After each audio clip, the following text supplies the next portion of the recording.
today. Today I'm going to talk to you about presentation and public speaking because as you guys are hacking today, at some point you're going to have to tell somebody what you made, right? And that can be a little bit daunting or difficult. How many of you here have had the problem where you wanted to explain to somebody what you've made and then they stand there like this? Yeah, it sounds like we've all had that. The best thing that we can do is know when we've lost somebody else's attention, and also understand that not everybody's as interested in your idea as you are, so you have to get them there first.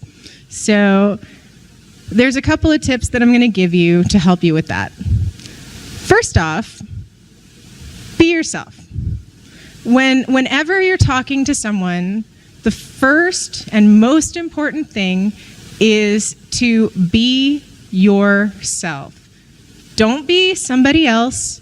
Don't be somebody that you think that you want them to be. You need to come from inside of you. So, for example, when I started today, I started speaking in French, but I'm American and I don't speak French. So I tried and I stopped. And I'm coming to you saying, hello, I'm American.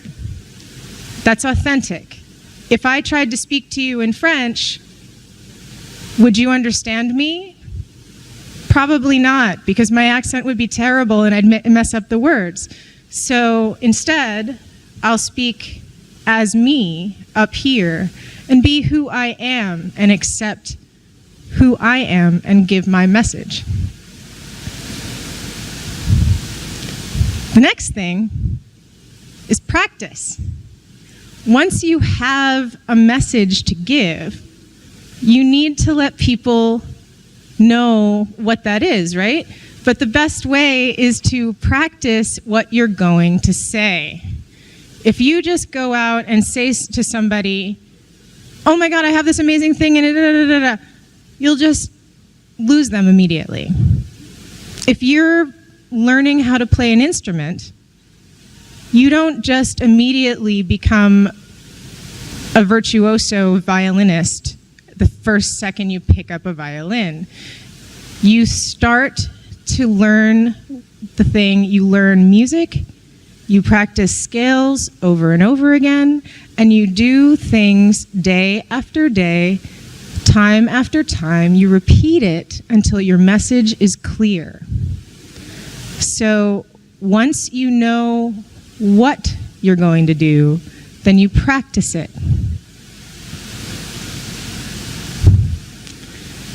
And always work in a joke, because if you get people laughing right off the bat, then they're on your side.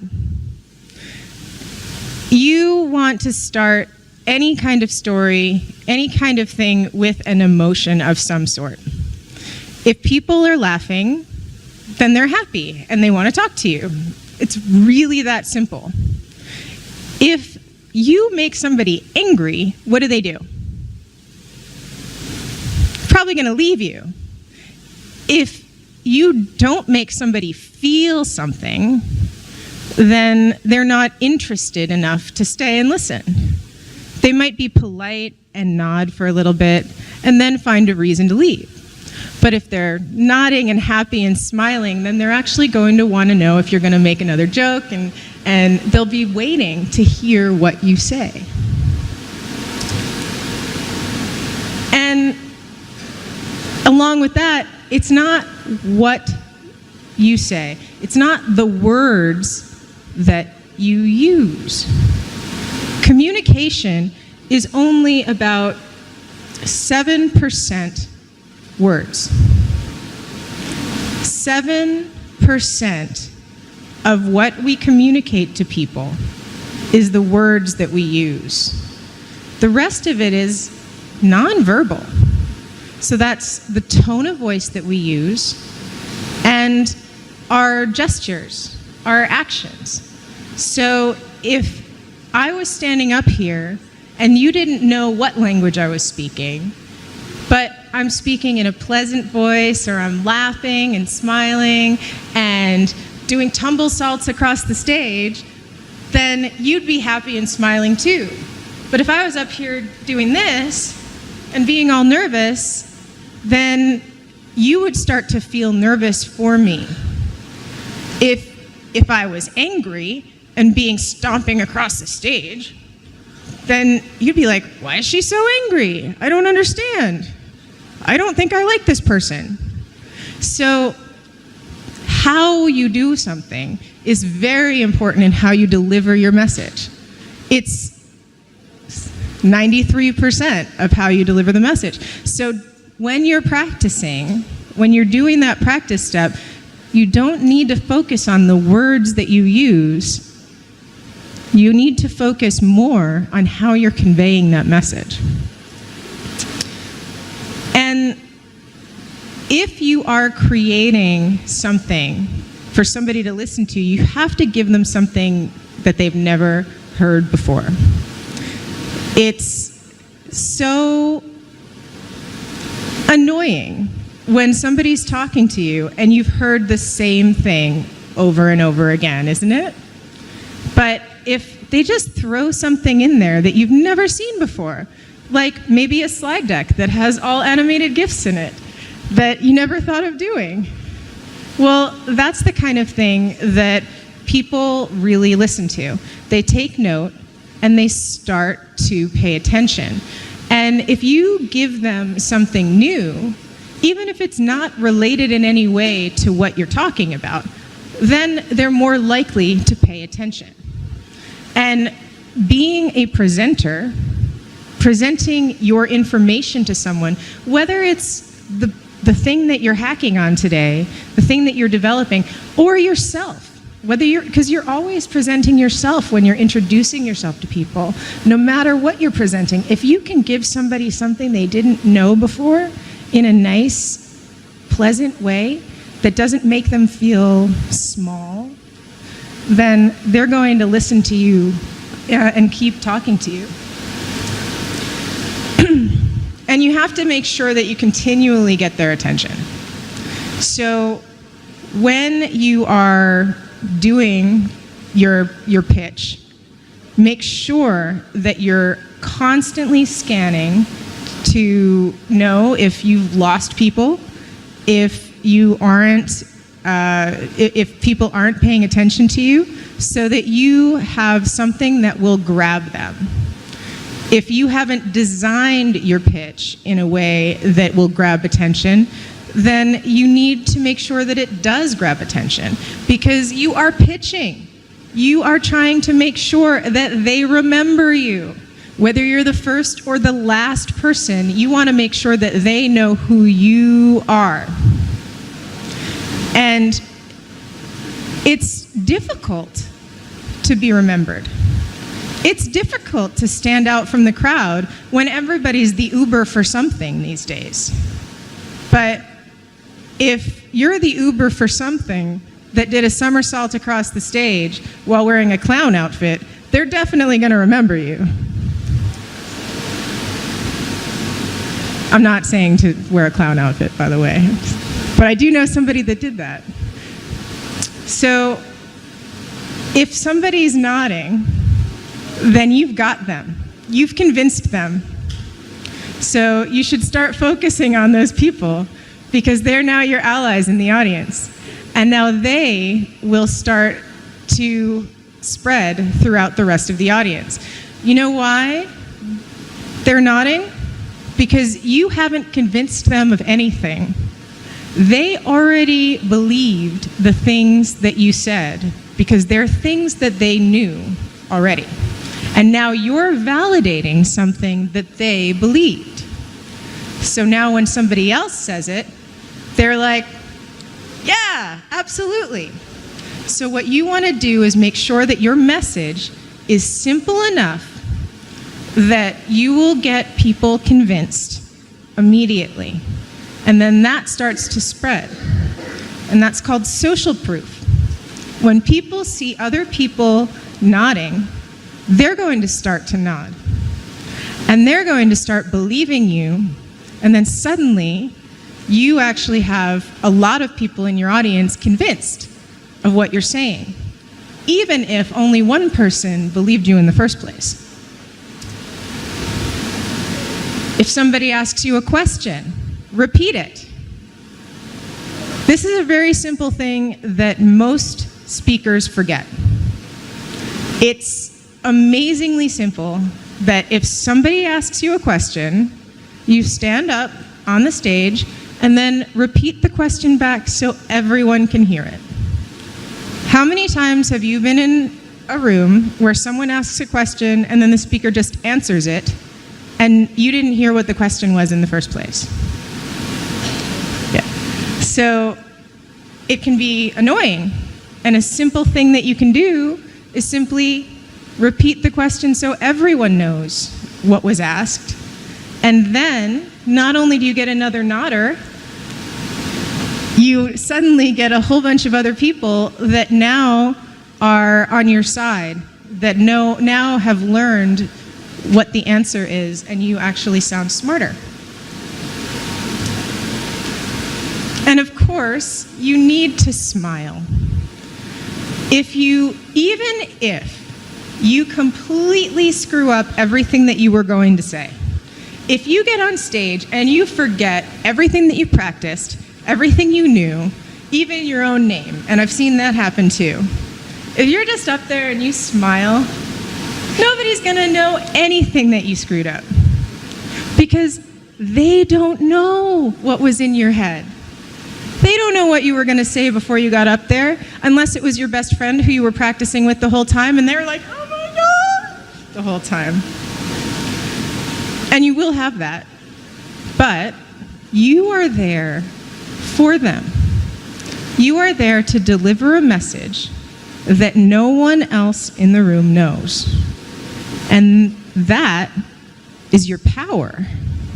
So you get up there and you smile, knowing that whatever comes out of your mouth is going to leave them smarter than they were when they came in the room. And no matter what comes out of your mouth is going to be amazing. But do not read your speech. How many people have been to speeches where the person's just up at the podium the whole time, reading and not looking at anyone around the room? It's terrible. I'm just going to say that. If any of you ever do that, it's terrible. Do not do that. Please, please don't. Because that person's not looking at you. The person's not engaging with you. And that means that they're not even practicing. They didn't even try. They may have spent a month or longer writing that amazing paper so that they could then read it out loud to an audience of whoever showed up. But then they're not adapting. They're not listening. And it doesn't matter who's in the seats. So if you remember to memorize your talk as well as you can, and then adapt to who's there, then you will be so far ahead of any other person that just reads the thing. It's leaps and bounds ahead. Always thank the people that are there. I'm so grateful to everyone that puts me on stage. I'm thankful to everyone that sits here and listens to me, and thankful to sponsors that put on these events. So is anyone a sponsor in this room right now, by the way? Any of the sponsors walk in? Well, thank the sponsors for throwing on this amazing event, because it wouldn't be here without them, and the organizers and the staff. So be grateful to everyone that puts you there. As a developer who's creating a product, if you are not thankful for people who are using your product, then you're missing a trick. You need to be grateful to the people who are around you, and then they are more likely to use your product. They're more likely to vote for you in a competition when they're judging you if you show gratitude. So always show thanks and say it. Now, a good trick to know before you get on stage is, especially for important performances, like when you're doing a pitch competition, is to practice and record yourself so you can analyze to see how you're doing.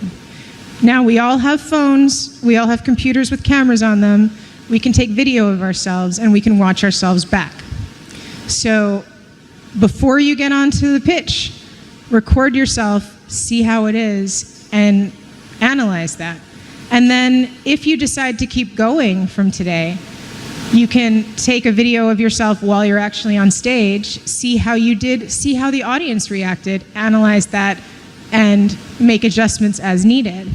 Because if you don't know how you did, then you can't improve it. And we're developers. We're all about TDD, continuous improvement. So you must do that with your speaking as well. If you can't improve, then if you don't know how to improve, if you don't have a measure of improvement, then you're not going to improve.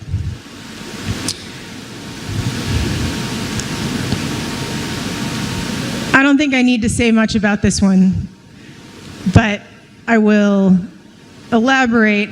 Even if you have 3 hours to deliver a message, you should not use 3 hours to deliver the idea of your product.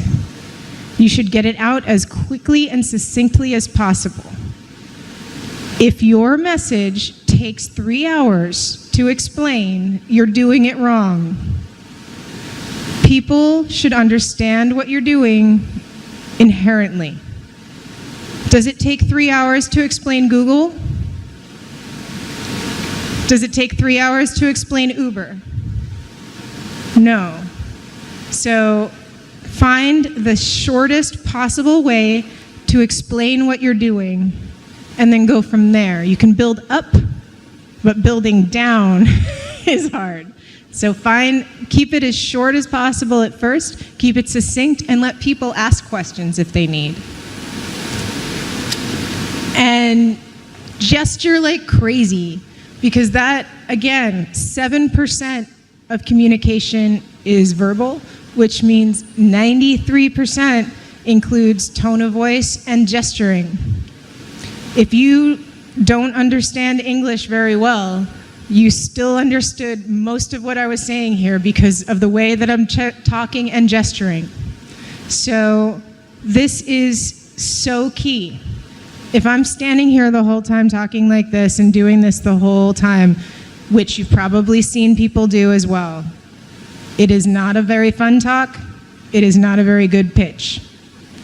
But if you're animated, if you're gesturing, if you're explaining, then people will find that useful and helpful and engaging.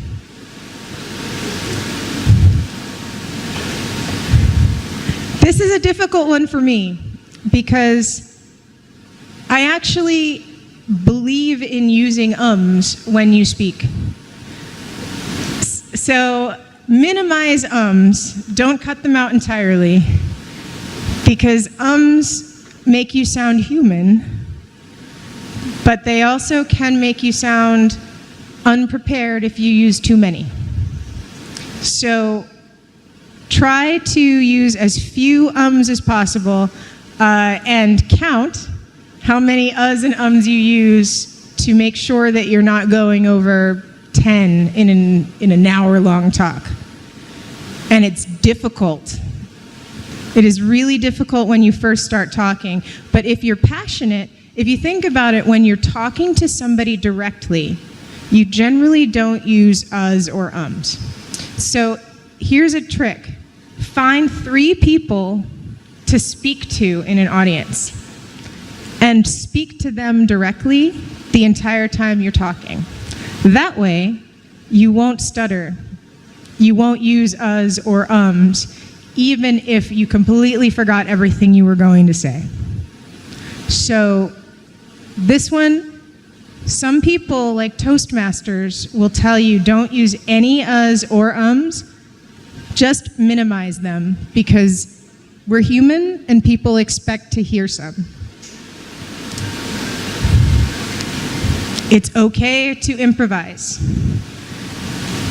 Once you have practiced your talk, once you have it down perfectly, once you have that pitch memorized, now break it apart and completely come up with something new. No, I'm kidding.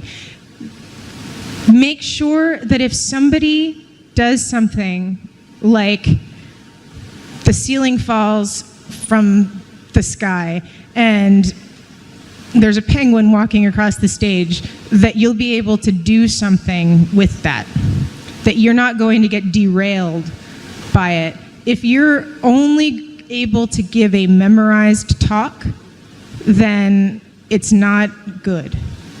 If you're able to improvise, if you can come up with something on the spot based on what's going on around you, then you will be successful in public speaking.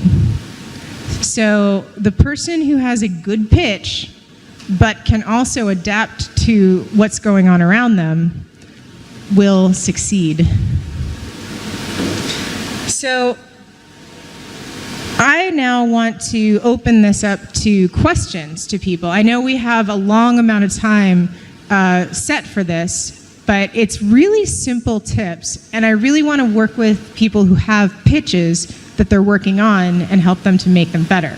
So does anyone here have questions or anything that they wanted to ask about how to make their idea more concise or anything else like that?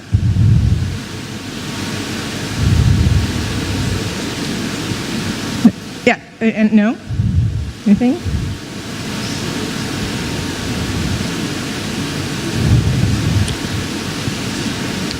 If you don't have any questions, I can let you get back to coding. But no? Okay. Well, this was, I hope that you found that these tips useful and that you will use them in crafting your pitches later. I will be here to mentor anyone that needs the help. So good luck in pitching later today.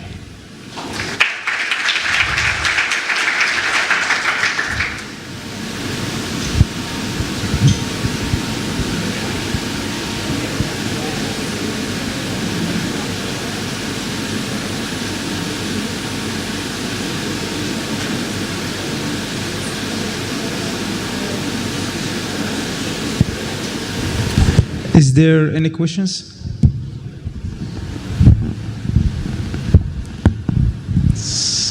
Yeah.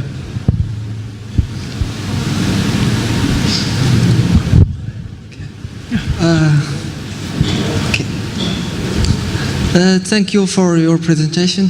My question is a little simple. So, can you give us some advice for the tips for the presentation to avoid the death by PowerPoint? Because it's always the same thing. Maybe it's too simple, or maybe there is a lot of animation and a lot of text here and here and here. So thank you. This is my question. So to avoid death by PowerPoint, which was the question that was just asked, see what I just did there? The best way to do that is to try to find the most concise way to convey your message on that slide, because you do need to show slides for a pitch. There are certain things that you can do that don't need to have something displayed, but if you need to show data that that explains what your total addressable market is, for example, then it's good to have just a simple visualization of that, but you don't need to have an animation that's like, here's our market now, and then this, and then this, and then this. So having these, just like with coming up with the idea and making it the simplest possible, having the simplest possible visualization that gets the point across is the best. So if you're doing a pitch, it shouldn't be more than 10 slides. You should have a team slide. You should have a market slide. You should have a problem slide, an idea slide, the solution slide. So there's certain things that you should include, and then you should speak to them, but you should have very little information on the screen if you're speaking.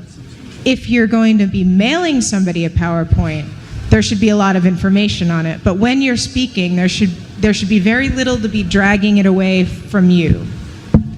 And that's key as well. So for example, with the total addressable market, you should have something that has the numbers on the screen.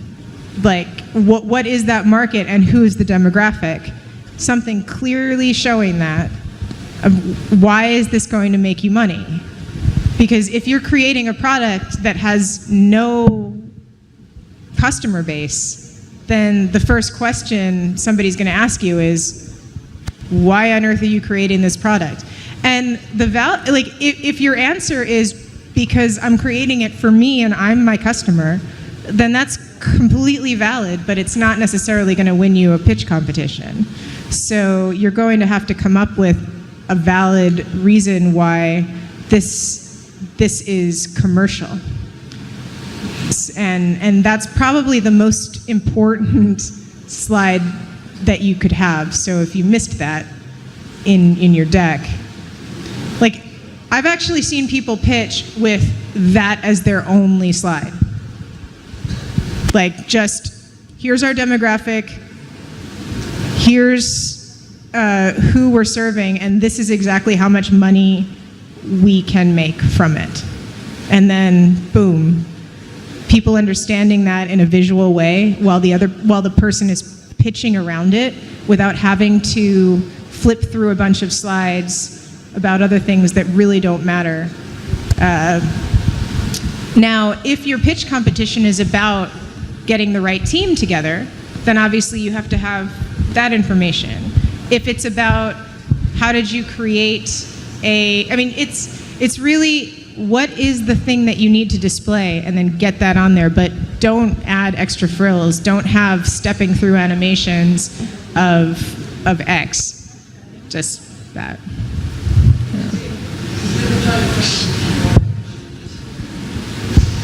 What is the time frame for a presentation? Is that your question? So for every pitch is going to be different. There are actually different types of elevator pitches. You can have a 1-minute elevator pitch. You can have a 7-second pitch. Has anyone heard of the 7-second pitch? The 7-second pitch is, how are you feeling today? You grab somebody with their emotion, and once they start talking to you, you can start probing them with questions, and then start working your way into telling them about the thing that you're doing. Another 7-second pitch is, sell me this pen.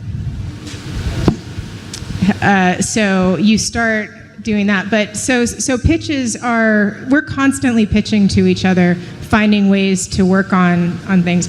But a classic elevator pitch is a minute. I don't know, Mohammed, how long is the pitch that they're doing today?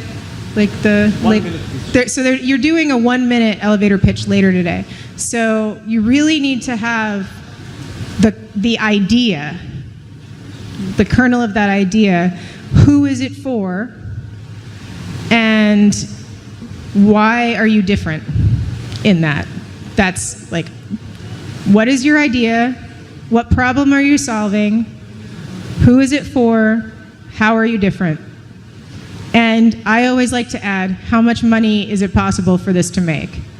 Because if you don't have some kind of commercialization strategy, then again, you're missing something. You have to have an idea of how you're going to make money. You don't have to be making money right now, but you have to have some semblance of a way to possibly make money with the thing that you're making. And it's okay if you're a nonprofit. It's okay if you're doing something for charity, but it still needs to have some way to support itself, or it's not going to work. Any other questions? Well,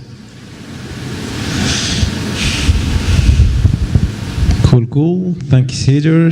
She'll be around if you need something or mentoring in presentations and how to do it. I'm actually a big fan of Heather's presentation, so let's make that public. So thank you. Thanks a lot. Yeah. Good luck, everyone.